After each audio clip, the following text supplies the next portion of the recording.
Hey everybody, thank you so much for tuning in. So for today's video, I have some more Cricut information and I feel like a lot of you are going to be very interested. Today's video is sponsored by Cricut, so big thank you to them. And if you haven't seen my video on Dollar Tree and Cricut Sellable crafts, I will link it below because it goes hand in hand with today's video. So today I want to talk about how you can make money using your Cricut machines, and you can use either one of the machines, whether it's the Maker, the Air Explorer, or the Joy. I own all three. I'm going to show you ways that you can make money that aren't necessarily Etsy, if you're not ready for that yet. Before we get into the video, I do want to go ahead and ask that you hit that subscribe button, because once you hit subscribe, we instantly become best friends. Did we just become best friends? Yup! And please hit that notification bell. Make sure you set them to all so YouTube can let you know if I post a video. So let's go ahead and get started with tip number 1. So the first tip is to start local. And hear me out, I know that sounds really broad, but I'm gonna break it down for you. The one thing that you can do if you just got a Cricut and you're a little intimidated to start selling online is to start local. And what I mean is community. So when I first moved into this townhome, I looked up the name of the townhome, and sure enough, there was a Facebook page for it. Communities have Facebook pages, schools have Facebook pages now, and most apartment complexes do. So those pages are meant for people to track their packages, to complain about somebody not picking up dog poop. But one of the best things about those groups is that if you have a business, you can promote it, and I see a whole lot of Cricut crafts being promoted there. One of the best things that I see promoted are numbers for your trash can. There's people who offer to make custom numbers, obviously, so that you can put on your trash can in case it rolls away. People know it belongs to you. You can make a quick buck that way. But the real money maker is making custom wreaths for your neighbors, doormats, signs, and home decor stuff. The best thing about starting local is, one, you don't have to worry too much about shipping, because more than likely these people are willing to come and pick it up at your home or have you drop it off since they are in your community. And two, you get to take tons of pictures of your work, which will come in handy later if you do want to start selling on Facebook Market or Etsy. The more pictures you can take of your work, the better it will be for you. And even though you might have a gorgeous home to display your wreaths or whatever it is you're making, it's always nice to see it on somebody else's doorstep. Plus you'll get really great reviews and referrals that way.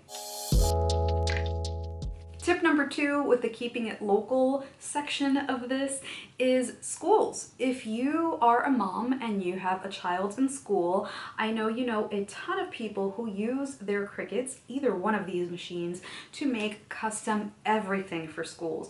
I know that when I take my daughter to a new classroom, whether it's in daycare or real school, now that she's starting, they do ask that you put your child's name on their backpack, on their jackets, anything that could get lost.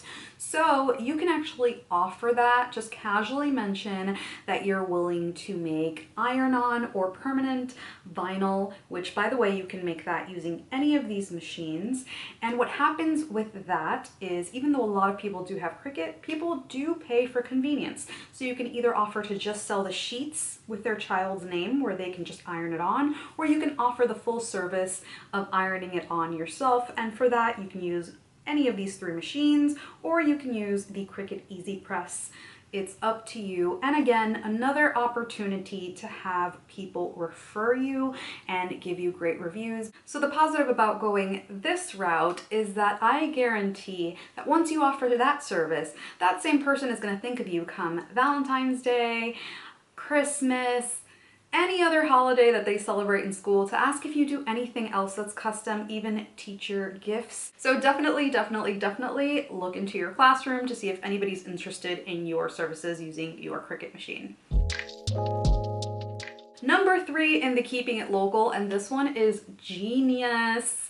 And I got it from a friend of mine, Nicole Morgan. She is from Simply Handmade. She's amazing. You should follow her on Instagram and here on YouTube. But this is pretty brilliant. Is actually go to venues that host baby showers and weddings and take the beautiful pictures that you've taken from all of your clients if you make centerpieces or baby shower stuff and say, hey, this is what I do.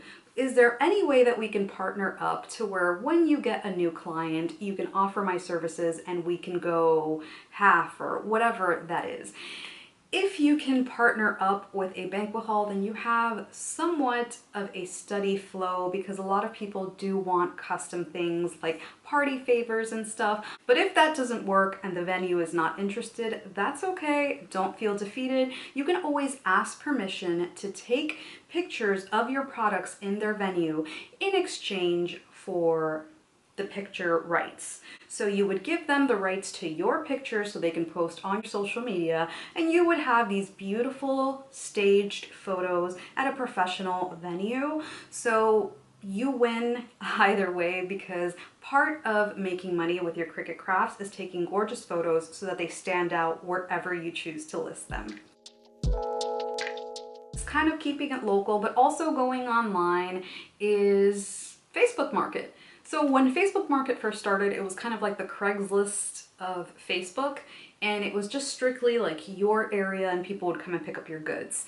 But now they have a shipping option, so if you feel like you don't want to deal with somebody one-on-one and you're okay with shipping, then Facebook Market is actually a really, really good place to put your Cricut creations.